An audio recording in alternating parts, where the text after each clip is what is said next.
The following was recorded in front of a live studio audience at the Studio 21 Podcast Café.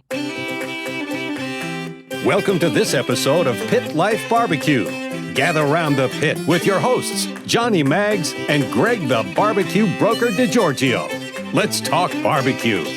What's up, everybody? Coming to you live from the Studio 21 Podcast Café in Salem, New Hampshire. It's the Pit Life BBQ podcast where we talk everything barbecue and a lot of other topics that you normally talk around the pit. As always, I'm joined by the barbecue broker who is in Florida. Yes. So today, it's my turn to have my time with Cmac. Don't fight over me. Hi, brother. I'm big enough for plenty to go around. good seeing you. It's been too long. Yeah, man. I got to hang out with Greg a little bit over the holidays. Yeah. It was awful. So welcome back. Appreciate you. No, appreciate you doing everything there, It wasn't brother. awful. Awesome. It was a good time. We had a good time, but we missed you. Brother Randy, Joe, what's up? Hi, Claudia. Miss Claudia. Were we on time? I don't see any. I didn't get a text message from Jim. So we must have been from Dutch. From Dutch. Yeah, so we must have been on time.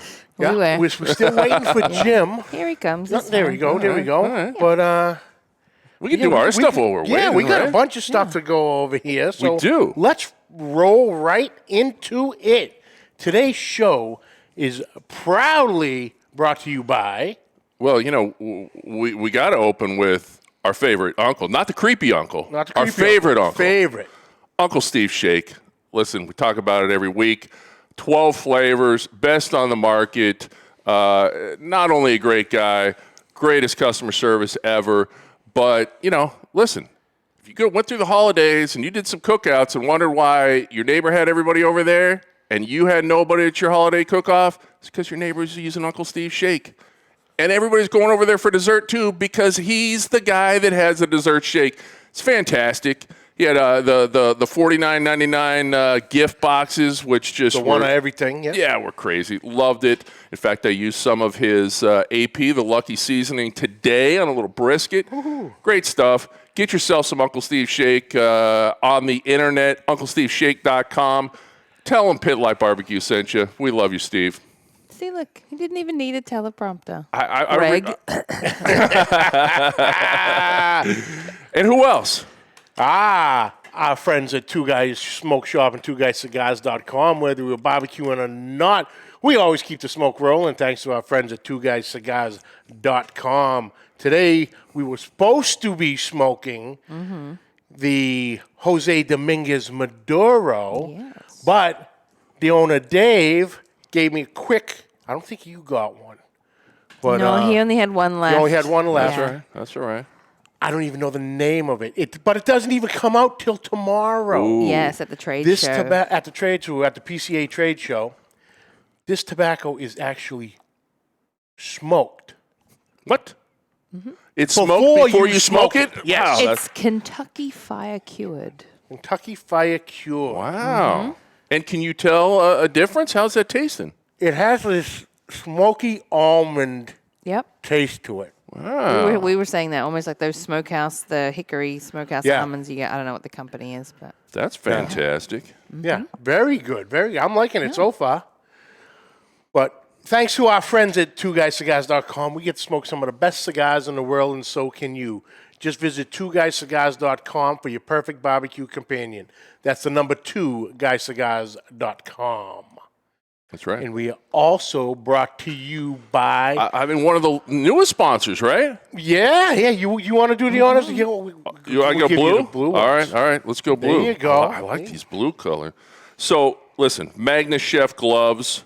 Listen, if they fit my hands and they fit Mag's hands, they're going to fit your hands, all right? These things are phenomenal. They've got the patented magnetic clips, so you can get them on and off easy. You've had some silicone gloves in the past. You try to get them off. It's like grabbing a wet fish. It doesn't work. Patented. Don't try to steal it from these guys.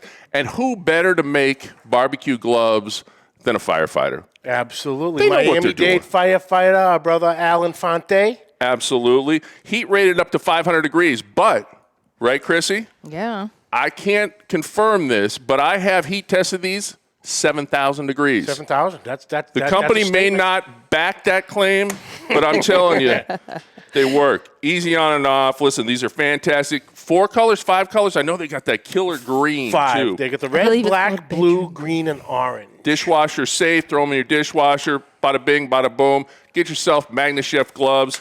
Do we still have a discount code? No. Okay. Don't have the discount code. Edit that part out. I have already. Okay, good. All right. But this weekend, Yes. if you are in the San Antonio area at the San Antonio Rodeo and Livestock Show and Barbecue Competition, Yes. look for Al. He is flying in. Him, Ryan Newland from Backline Smokers. All the boys are going to be there. Cooking with Jonathan Barton of Barton's Barbecue. Fantastic. So if you see Barton's Barbecue set up, swing by them, tell the boys say hi. And I'm sure Al's going to have a bunch of gloves there ready to show you them in action. That is fantastic. That's awesome. Uncle Steve, will he be at that one or he's at the other one? He's at the other one, Houston. Gotcha.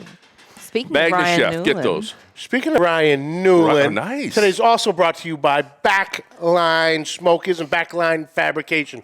Ryan Newland out of Austin, Texas, is building some of the best pits out there on the market. All one of custom built from the ground up. If you can think it, he can build it. He is an absolute perfectionist, listens to everything you say during a conversation, and he will put things on this smoker you wouldn't have thought of, but only in the conversation he catches it, and not one pit is the same. Not one from the ground up, one of's unbelievable work. The craftsmanship, the pride he takes. He's not necessarily a fabricator, a welder. He's an artist with some of these pits that he's coming up with. Beautiful. So check them out on Backline Fab and Backline Smokers. So what the hell do you got over there? So I figured before we get into, our fantastic guests, which I'm really excited to hear from Jim, and maybe talking about what we have cooked lately too. What you did maybe miss over your, I don't want to call it a vacation, your vacation from the podcast, definitely not your vacation, that's for sure, is that Chrissy and I kind of slipped in a new segment. Yeah, we did. And that is Cocktails with Cmac. Oh, I remember this. It's time yeah. for Cocktails with Cmac. Whether it's been a long day slaving over the grill, or you're just looking to kick back with some friends around the pit, Cmac has got you covered. So sit back, relax, and join us for another episode of Cocktails with Cmac. That is tremendous. So y'all know, Chrissy said she has a little surprise for us. So that was our first time hearing that. That's the first time hearing. That was fantastic. Just for you. That That's what was I do. fantastic. So we can talk while doing this, but I figured I would, last time I was here, we did some martinis, and this time I brought a little bourbon for old fashions. So, let me go ahead and start making that. So speaking of making stuff, Mags, what have you been cooking? Nothing. Nothing? Nothing. I got about 2.5 feet of snow in my yard. We are expecting another 18 inches on Saturday. Yes, big one. A couple other extras inches on Friday before. Yep. So, yeah, we haven't done nothing. We got the old bug going around the house, and everyone's feeling a little under the weather here and there. Obviously, we're all past the COVID thing, so that's not the issue. Yep. But just haven't really done anything. Still trying to get back into form after the Christmas rush and everything.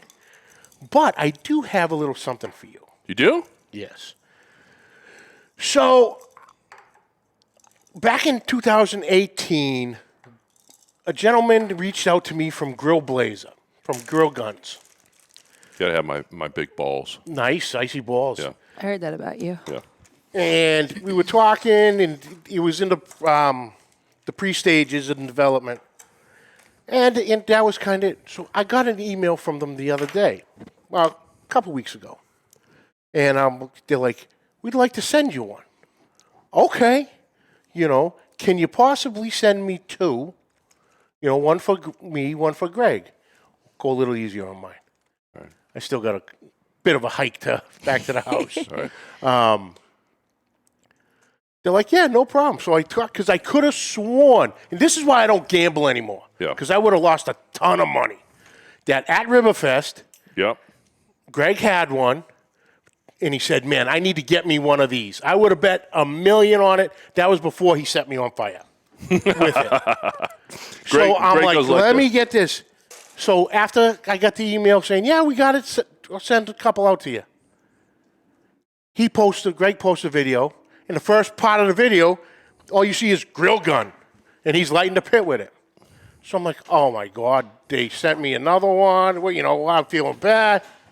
But then I was thinking about it the other day when we had that blustery wind going on, and you were cooking out on everything. When it took me forever to get my pit started? You mean that day? Yeah. Yep. So I got a little present for you here.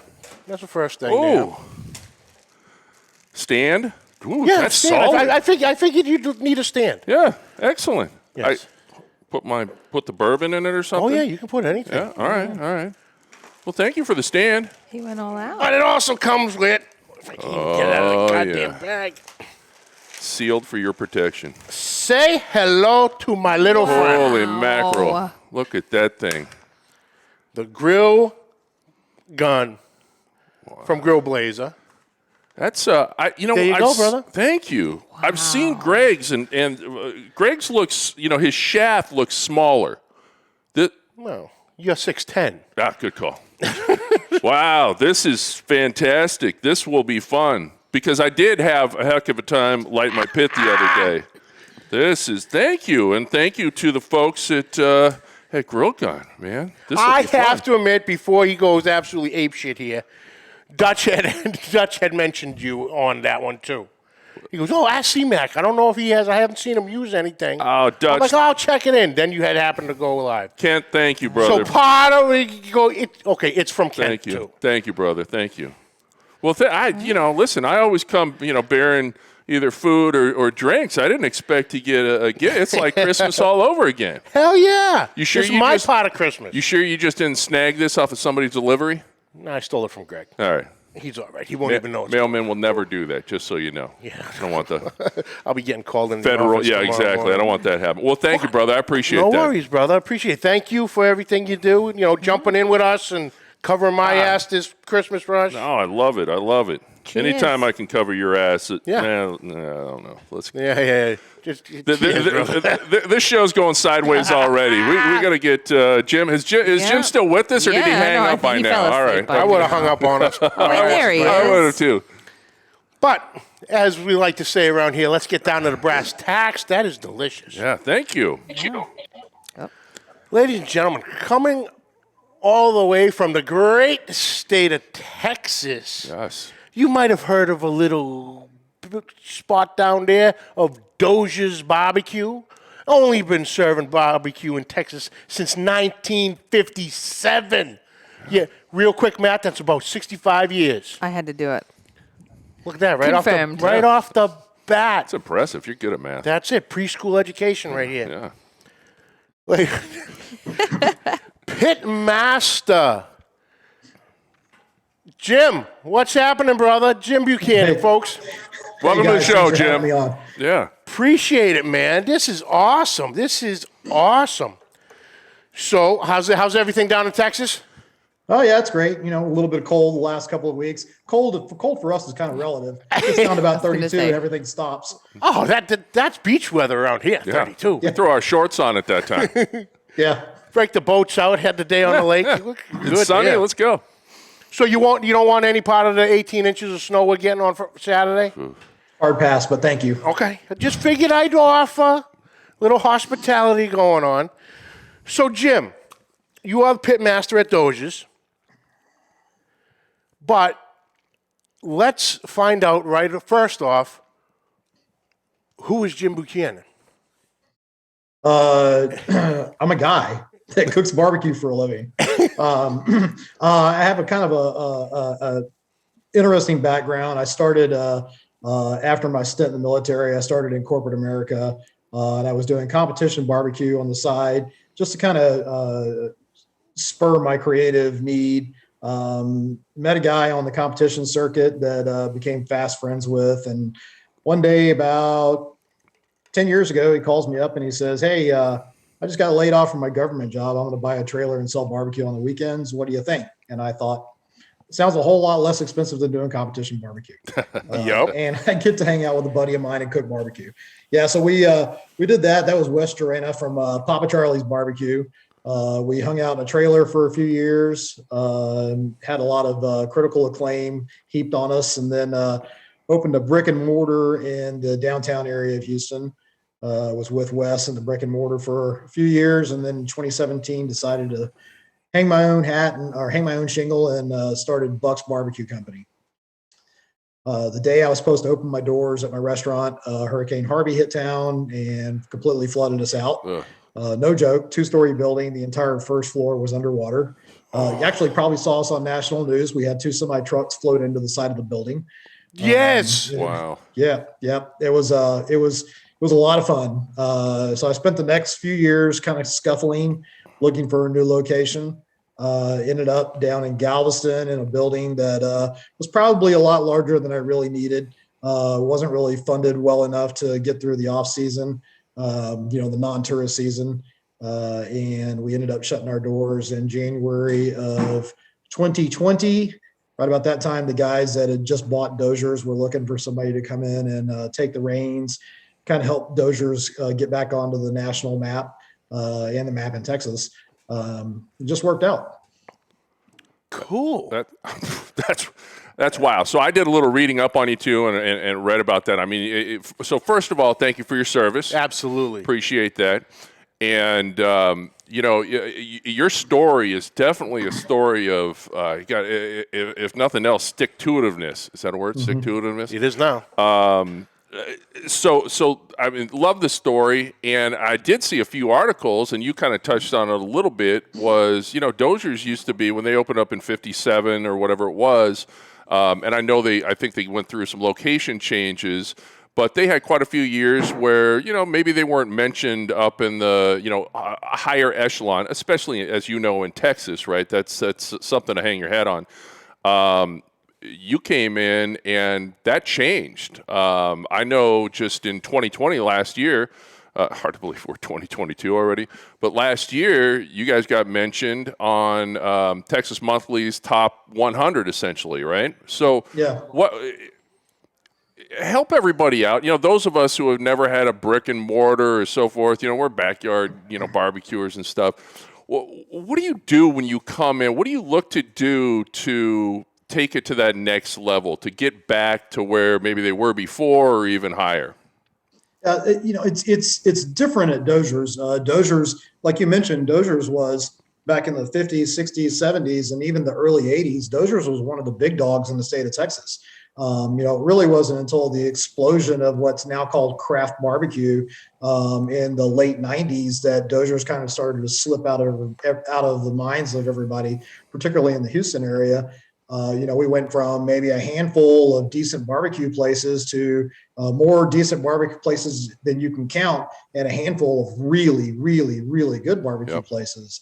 And the issue at Dozier was really nothing more than it was old school barbecue, and they were still doing old school barbecue in a time when old school barbecue wasn't what the consumers wanted. Okay. Sticking by the guns regardless of whatever trends were coming around. Yeah, I think that's true. There's this adage that especially Texans are very, very popular of saying, and that is that if it ain't broke, don't fix it. Yep. Well, Dozier's wasn't broke for a long, long time, and it still wasn't really broke when I started there. It had just started to kind of be an afterthought. It wasn't really on the cutting edge of what was going on in the Texas barbecue scene. Cool. Interesting.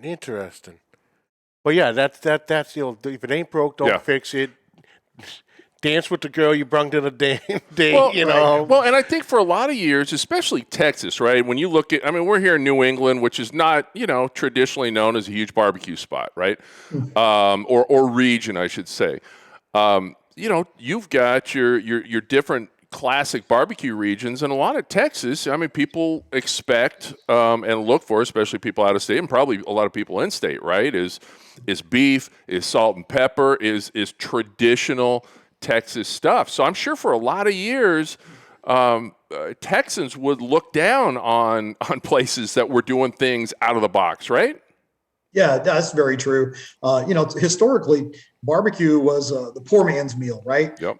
You take cuts of meat that nobody else really wanted, that were relatively inexpensive. You'd cook them for a long time, and then you'd serve them up at price points that, the blue collar guys could easily afford. And then, Aaron Franklin started this resurgence that's kind of swept the globe, where, barbecue is now something that chefs like to do, where before it was just guys who stood around a smoker and cooked barbecue by feel until it felt like it was about right, and then they sold it on the cheap. And Dozier's was still doing that when I joined the team. So it's not so much what did I look for or how did I change things. It was really just kind of small incremental changes to the processes that had been carried forward over the 60-something years that Dozier's have been around. Cooking briskets until they're properly done, holding them at the proper temperature, trimming them before you cook them. Little things like that in the olden days of barbecue, they didn't really do that. You take a brisket out of the pack, put a little salt and pepper on it, throw it on the pit, cook it, and then cut all the fat off before you served it to somebody. But you're losing all that bark. All that gorgeous fat. Right. Thank you. Thank you. So, with sticking by the guns, there seems what Cmac has found out. You kind of also gone a little outside the box in some of your own creations here. We've found, you're a cereal guy. I'm known as a nonconformist.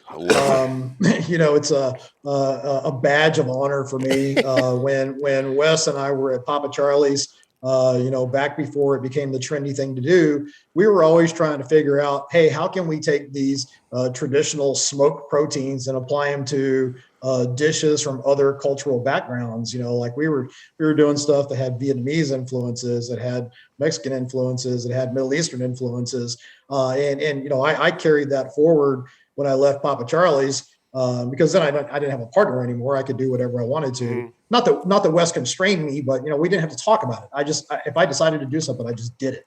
Yeah. It really kind of took on a life of its own. I'm fortunate to have a lot of really good friends in the barbecue industry who are like-minded, meaning that they're always trying to push the envelope. The guys at Blood Brothers, the guys at Feed Just Barbecue, and they goad me into trying new stuff. And I'm like, do you want me to do what? Bet. It's on.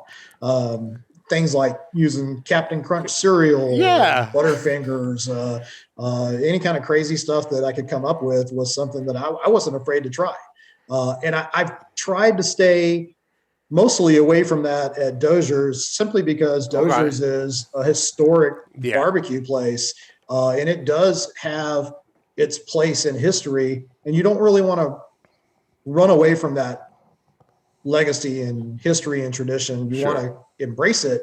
But at the same time, I'm known for doing those things. People expect me to do those things. So we do them here and there. But I think there's different parties for both. And Johnny knows I enjoy cooking things out of the box, that may give people a little...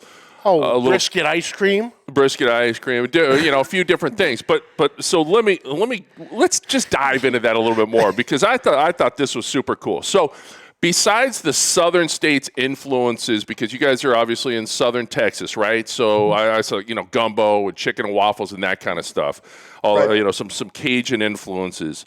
Let's talk crunch berries, pulled pork, fruity pebbles, ribs, and listen, you got to expand a little bit, because I can't wrap my head around this one, but I love it and I want to hear about it.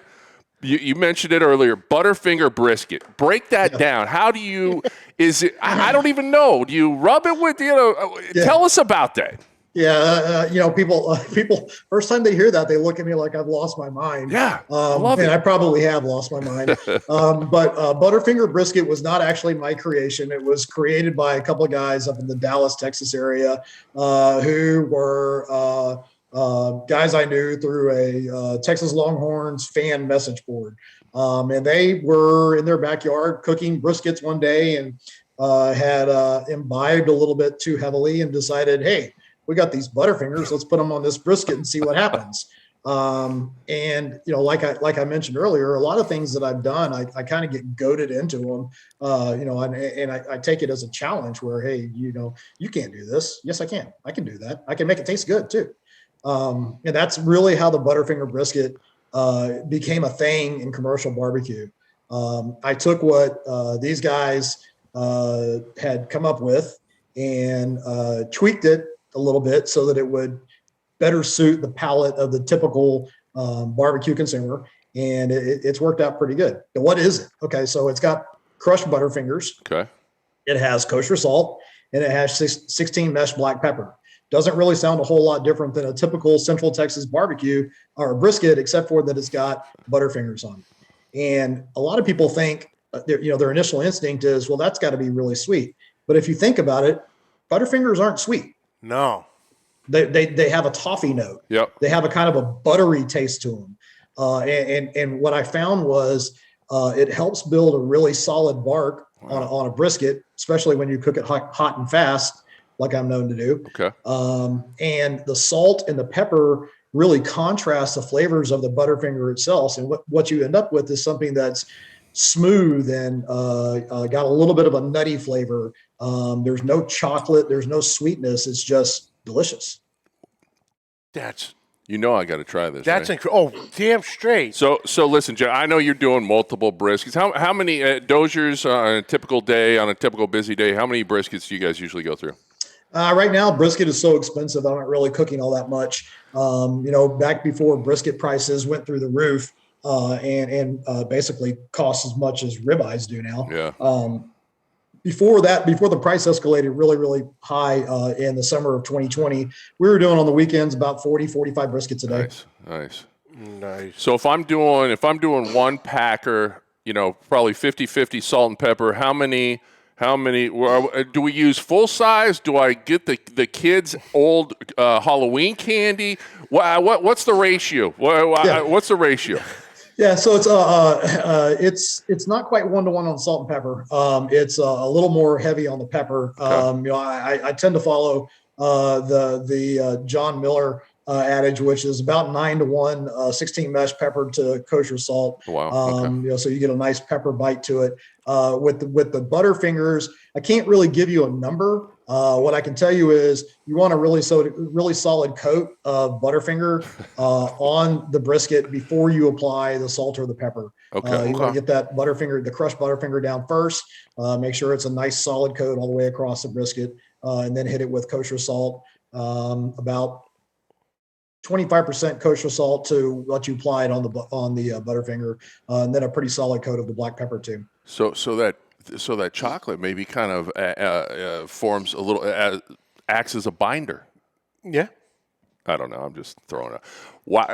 So you got to get the Butterfingers cold before you run them through the food processor. Okay. Otherwise, all the chocolate will melt in the food processor. Okay. Take it from me. Do not freeze them first because you'll blow up your food processor. Put them in the fridge and get them cold, and then run them through the food processor so you've got a nice powdery-like substance. All right. Nice. I will tag you and give you full credit, but I got to try that. Oh, hell yeah.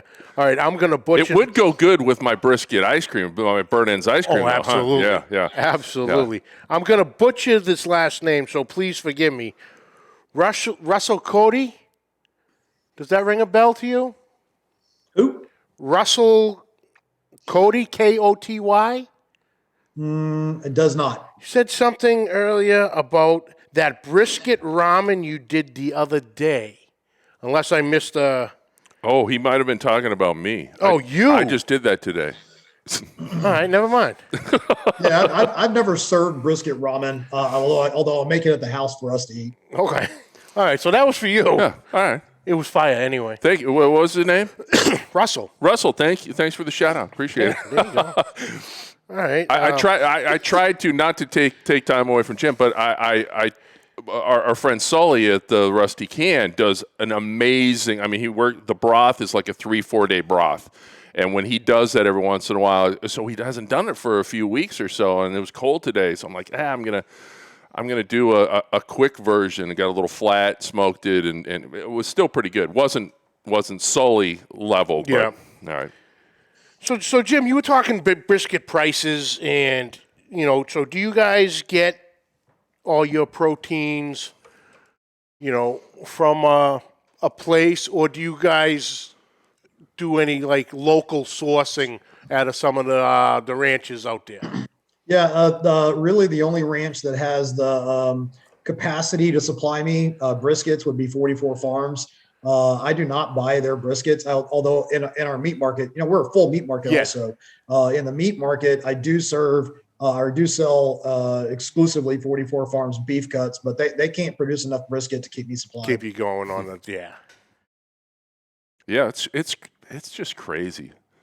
Hopefully, things will kind of settle down in the future. But like you were saying, I mean, briskets and ribeyes be the same, especially in Texas too, and understand some of the fringe areas like out here or something. But, when Texas barbecuers and barbecue joints are having a hard time sourcing and pricing, it's crazy. Absolutely. And consumers don't really understand, they see our price point go up on our menu board. Yep. They don't really understand what's driving that. We try to explain it to them.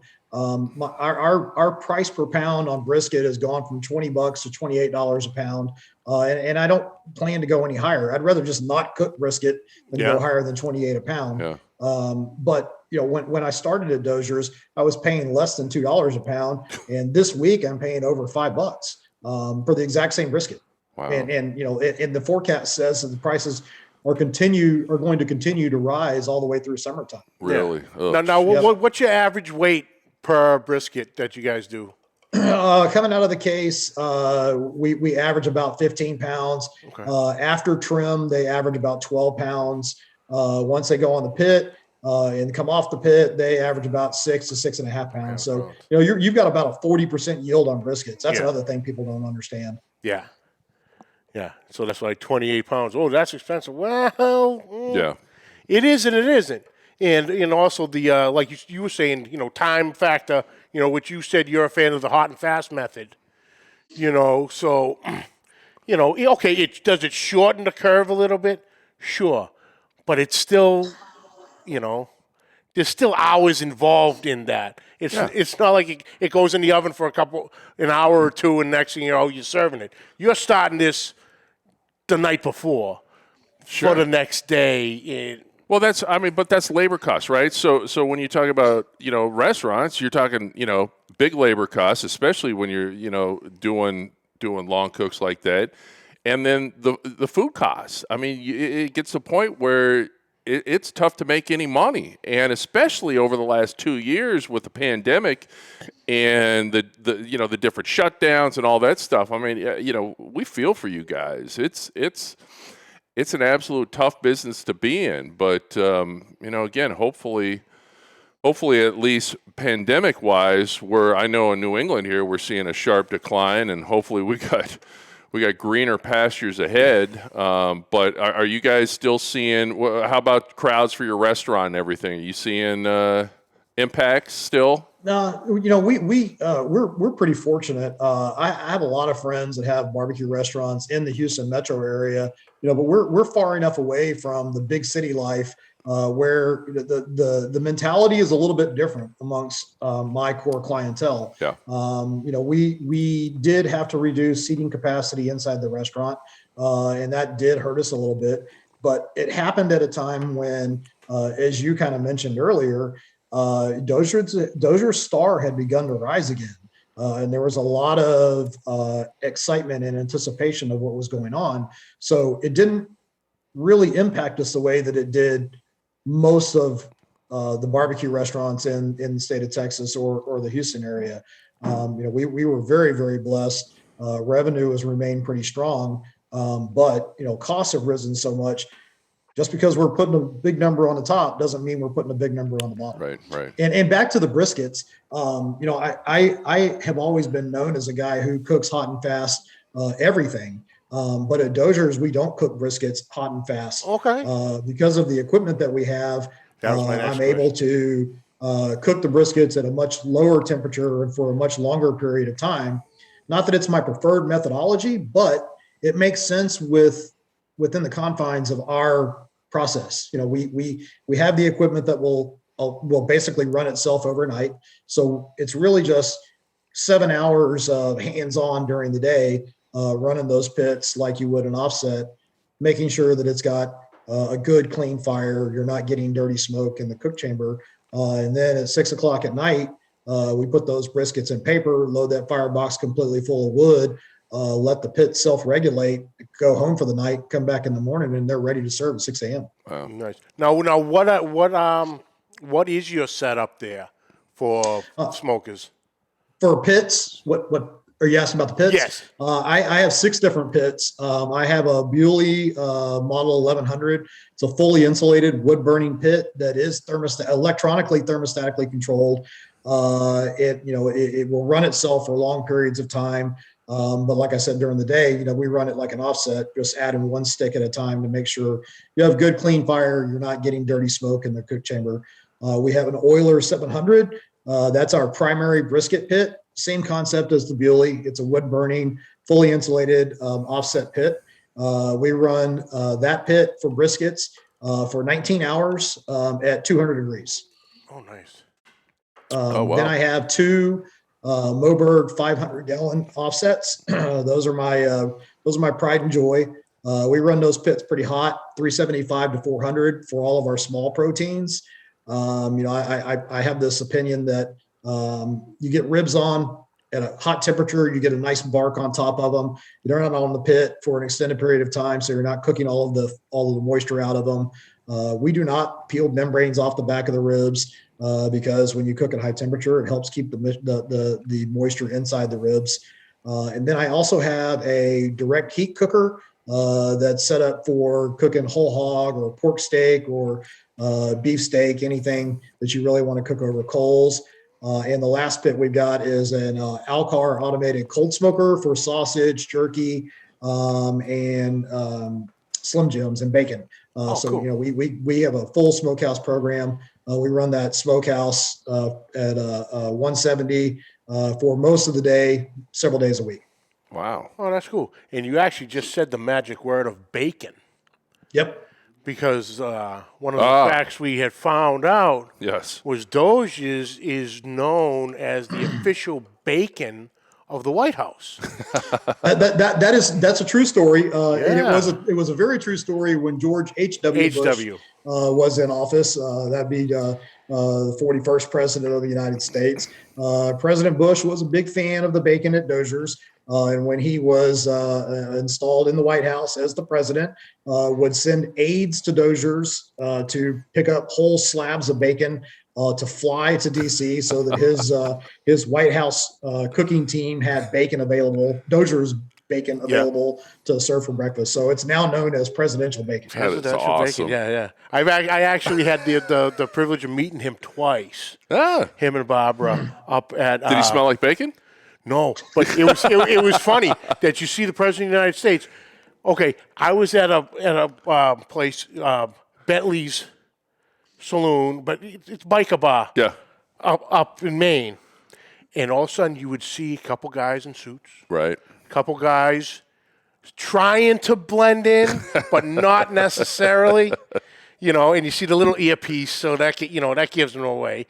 But next thing you know, him and Barbara would walk in to have lunch because they serve barbecue there. That's and awesome. It's one of the very few places up around Kennebunkport where they had their compound that served barbecue. So the two of them would come to the biker bar and have lunch all the time.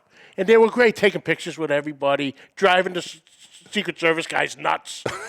but yeah, the presidential bacon, that's cool as hell. Yeah. There is, by the way, guys, if anybody's watching and wants to hear the story from, I think the old owners, maybe. Scott and Smedley Evans were the owners of Dozier's when HW was in the office. Yeah, there's a cool video on the website, on the Dozier's website, that kind of tells the whole story. But so you touched on all the different pits and talked about smoking other proteins and the smoking program and stuff. So I know you guys do a lot of, or at least process a lot of wild game too for people. Is that part of your menu? How does that whole program work? Yeah, so Dozier's is basically under one roof, 4 distinct business units. We have our wild game processing side. We have our meat market. We have grocery, a small grocery and beer and wine section. And then we have the barbecue side. Wild game processing for us in Texas is basically a year-long proposition. Deer season starts in October and runs through the end of January or into early February. And that's our busiest time of the year for wild game processing. We've processed about 1,400 deer so far this deer season. We still have a bunch hanging in the cold room that need to be finished. Then in the off season, which is basically the summer months, you have guys that go on hunts for exotics, like nilgai or axis or elk. They'll bring those animals in. We'll process those too. But yeah, it's a big piece of our business. Do you have some of that stuff on your menu too, or is that pretty much all the processing side? Yeah, it's in the state of Texas, it's illegal to sell wild game product. I do have in the meat market side where we have 15 varieties of smoked sausages.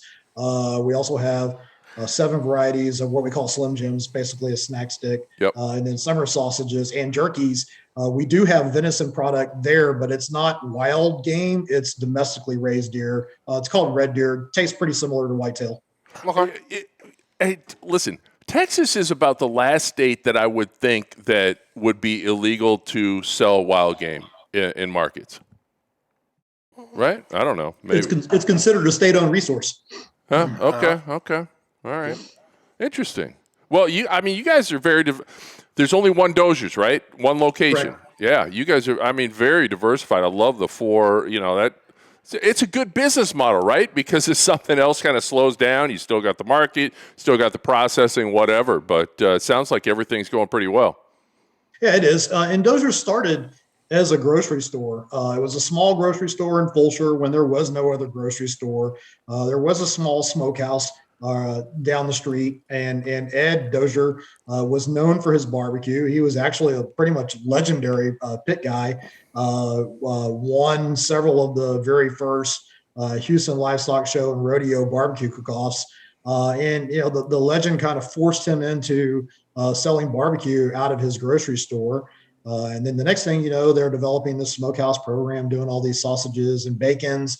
And then you got people wanting him to process deer, and then Dozier's has basically become 4 different business units. It's just grown over the decades. That's fantastic. That's fantastic. Yeah.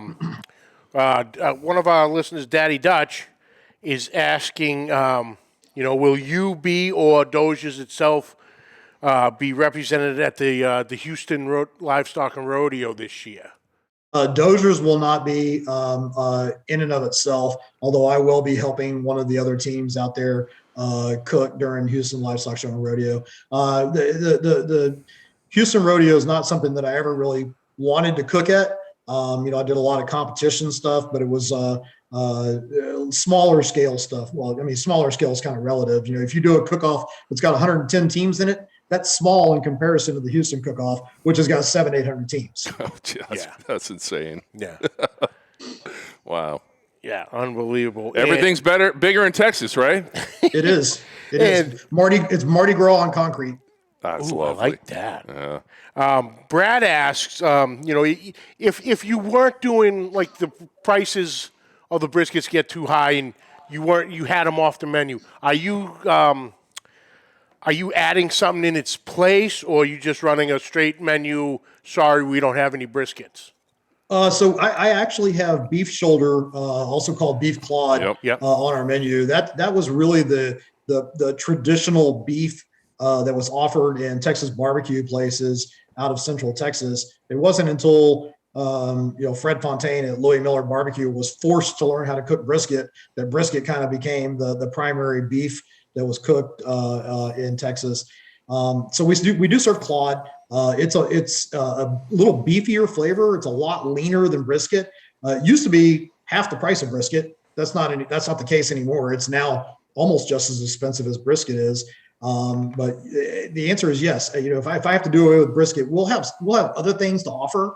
We'll probably do some barbecue based sandwiches or other specials where it does have brisket in it, but it's not a pound of brisket. That's the thing is that with what it costs me to my direct cost on brisket, which includes the cost of the meat, the cost of the wood, the cost of the spices, without any component for labor or any other component for overhead, we're not making any money on brisket. When somebody comes in and orders a pound of it, it's basically a loss leader. Yeah. But people expect us to serve brisket. I know we're running out of time. If I come in, can I get a side of Rocky Mountain oysters? Nope. Only you. I was just asking. Hey, just asking. My depravity does know some bounds. Awesome. Well, Jim, man, thank you so much for taking some time. This was great. I'd like to have you on again later on down the road. Do a part 2, get a little bit more in depth on a couple other little things, if that's all right with you. Sounds great. Awesome, brother. Well, thank you so much. Yeah. Where can everybody find Doziers and you on social medias, websites? Got it. Yeah, so our website is www.doziersbbq.com. On social media, our handle is @DoziersBBQ. My handle on Instagram and on Twitter is @jbuck013, JBUCH. I don't do Facebook, so you won't find me there. I would like to point out that for your listeners and viewers across the U.S. who are interested in picking up some stuff from Doziers, but don't really want to fly to Texas to do it, we do sell most of our product online through our website. And also, we partner with Williams-Sonoma. We're the only Texas barbecue place that is sold through WilliamsSonoma.com. That's fantastic. Cool. That's a great partnership. Absolutely. Well, we really enjoyed it. I figured since you were a Southern Texas guy, you weren't going to get your feelings hurt if I wore my Niners hat today. If it was a Dallas guy, I might not have worn it to rub it in. But, hey, appreciate it. You're doing great stuff out there, brother. I can't wait to get back out to Texas and do a little popping around, come by and see you. So y'all come down to Texas and we'll do a podcast live in the store. Don't threaten me. Don't threaten me. All right, Jim. Thank you so much, brother. Appreciate it. Thanks, guys, for having me on. I appreciate it. All right. Thank you. Awesome. That's fantic. That's cool. Yeah. That's cool. Maybe we need to. And I know that I'm just a guest in Greg's spot, but maybe we need to take the show on the road when things settle down again. I've been friggin' trying. Right? I've been Chrissy, trying. I see Uncle Steve. We need to take the producer with us, right? I see Uncle Steve right there, and I got to break some news to Uncle Steve that I'm not thrilled about. I can't go either. We're going to be in Florida. Yeah. I was so psyched because, what was it, 2 years ago, I was all set to go, and then everything, we were ready to go, and shit hit the fan with COVID. Yeah.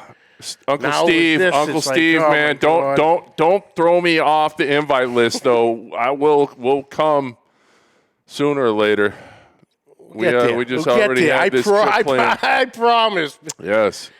But we love them. Well, that was awesome. But thank you, that was brother. fun. Absolutely. That was fun. Cheers. I see you've. I would have brought a nipple for you, but I know you got a longer drive than me. It was good. Chrissy, good seeing you as always. Fantastic. The jingle. The jingle. That's what I do. That was awesome. You jingled my jangle. I love it. And the carrot cake. Oh, yeah. You're welcome. Hell Chrissy's homemade carrot cake. I'll be eating this in a second. So, well, that's it for this week, folks. Thank you for joining us. Catch the audio wherever podcasts are found. Catch the video on Facebook and YouTube. On YouTube, hit the subscribe button and notification bell. You have all our episodes right there at your fingertips. On social media, find us at all the links listed down below. Questions or comments, please send them to pitlifebbqpodcast@gmail.com. Like always, subscribe, like, rate, and review. Hit that share button. Yes. We miss you, Greg. We miss you, Greg. Have fun in Florida. Yeah. Not sure what we're doing next week, but the week after. Ooh, uh-oh. I'm not going to tell you who we're having. Okay. I'm going to let it lead a surprise, but I will give you a hint. Ah. You know, there are certain people that go by one name. Cher? Cher. Yeah. Prince. Yeah. Madonna? Yeah. Cmac. Cmac. Oh, yeah. I'm just Ooh. going to leave it at A that. one-namer. One namer. Wow. All right. Huge. Ooh. Huge. Wow. On the 8th, so you don't kind of want to miss that one. Put that down. right. Put that down.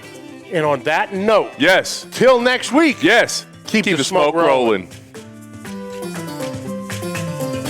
The views and opinions expressed by the hosts, guests, or callers of this program do not necessarily reflect the opinions of the Studio 21 Podcast Café, the United Podcast Network, its partners, or affiliates.